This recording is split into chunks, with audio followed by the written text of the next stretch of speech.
बचपन में जब घड़ी नहीं हुआ करती थी, तब हमारे पास समय ही समय था। और आज जब हाथ में घड़ी है, तो हम लोगों के पास समय ही नहीं होता है कि हम अपने दोस्तों से मिले-जुलें। और एमबीबीएस करिकुलम में ख़ासकर ये बात है कि आपको पढ़ना लिखना है, एन्जॉय करना है, हॉस्पिटल में पोस्टिंग करनी है, पार्टी भी करनी है, लेकिन एट द एंड आप उतना फ्री टाइम नहीं निकाल पाते कि आप अपने किसी बाहर के फ्रेंड से मिल सकें। सो लेट्स मीट माय बचपन की फ्रेंड डॉक्टर हेरा तस्नीम। और हम लोग दिल्ली जा रहे हैं। शिफ़ा मुझे स्टेशन ड्रॉप करने आई थी और उसको जाने का मन नहीं था, तो हम लोग उसको वापस से ट्रेन के बाहर छोड़ के दोबारा चले गए अपनी जर्नी पे। तो कुछ फ्रेंड ऐसे भी होते हैं ना, जिनसे महीनों बाद भी मिलो, महीनों बाद भी बातें करो, तो ऐसा नहीं लगता है कि बीच में कभी राब्ता टूटा हो। एंड हेरा मेरी वही वाली बेस्ट फ्रेंड है। तो हमने रात भर खूब सारी बातें की, फिर सुबह उठे और हमें पता चला कि मेरी ट्रेन लेट हो गई है। कोई बात नहीं, जब हम साथ हैं तो हम ट्रेन में भी एन्जॉय ही कर रहे थे, दिल्ली पहुँचो या ना पहुँचो, एन्जॉयमेंट तो जारी थी। फिर ये ग्रीन-ग्रीन नज़ारा देख के मेरा दिल फिर से गार्डन-गार्डन हो रहा था। फिर हमने सेल्फ़ीज़ ली, वीडियोज़ बनाई और रास्ते में दिखा ये बहुत सुंदर सा नर्सरी जैसा कुछ। अगर मेरा घर यहाँ आस-पास होता तो मैं यहीं से प्लांट्स लेके जाती, पर कोई बात नहीं, आखिर स्टेशन भी आ ही गया था।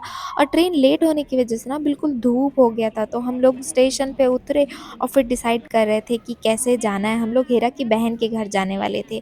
तो 2 ऑप्शन थे, या तो हम कैब से जाते या फिर मेट्रो से जाते। तो हमने सोचा कि मेट्रो में जाके ट्राई करते हैं, लेकिन हम किसी शायद गलत गेट से उतरे थे, क्योंकि दिल्ली रेलवे स्टेशन के जस्ट सामने ही दिल्ली मेट्रो स्टेशन भी है, लेकिन हमें वो नहीं मिला क्योंकि हम गलती से दूसरे गेट से उतरे थे। तो गूगल मैप का सहारा लेते हुए हमने देखा कि हम कहाँ पे हैं। फिर आइडिया लगा कि हम किसी मार्केट एरिया में हैं, कनॉट प्लेस में। तो भाई गूगल बाबा और ये मेरी टूरिस्ट गाइड बनती हुई हेरा, इनके सहारे हम लोग चले गए कि ठीक है, हम पहले चलते हैं मार्केट, उसके बाद जाएँगे घर। और रास्ते में ही दिखा ये बड़ा-सा तिरंगा। यार दिल्ली की ये चीज़ बहुत अच्छी लगती है मुझे। मैंने काफ़ी जगहों पे ये तिरंगा लगे हुए देखा है। एंड फाइनली वी रीच्ड, लेकिन इतनी धूप थी ना कि हम डाकू बन चुके थे, क्योंकि अगर हम ऐसा नहीं करते तो फिर कोई हमें घर आने पे पहचानता नहीं।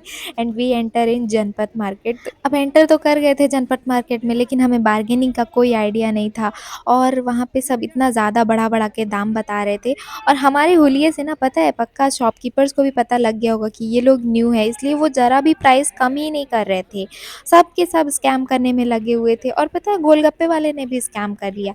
जनरली वहाँ पे 30 रुपीज़ के 5 गोलगप्पे मिलते हैं, लेकिन हम लोगों ने पहले खा लिया, फिर पूछा तो बोलते हैं कि 40 रुपीज़ पर प्लेट।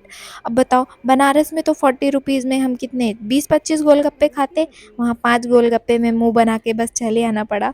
फिर शॉपिंग के बाद गए मेट्रो स्टेशन पे, वहाँ से टिकट वेंडिंग मशीन से टिकट निकालना भी एक बहुत बड़ा चैलेंज था। हमने वो भी चैलेंज पार किया और फाइनली टिकट मिल गया। हम लोग काफ़ी थक भी गए थे, पर बहुत मज़ा भी आ रहा था, सब कुछ न्यू-न्यू एक्सपीरियंस, खुद से टिकट निकालना, ये कोई बड़ी बात नहीं है। पर हम लोग के लिए उस दिन लग रहा था कि कितना चैलेंजिंग काम है यार ये। फाइनली मेट्रो में गए, मेट्रो से बाहर निकले और वहाँ पे हमें चेंज करना था मेट्रो, तो इस बार हम लोग वुमेन वाले कंपार्टमेंट में गए। उसके बाद वहाँ से बाहर निकले, हमने ऑटो लिया और हम चले गए हेरा की बहन के घर, जहाँ पे उन्होंने काफ़ी टेस्टी-टेस्टी खाना बना के रखा हुआ था। अब उसी की ज़रूरत थी, क्योंकि ट्रेन से ट्रैवल करके और मेट्रो में आके इतना थक चुके थे।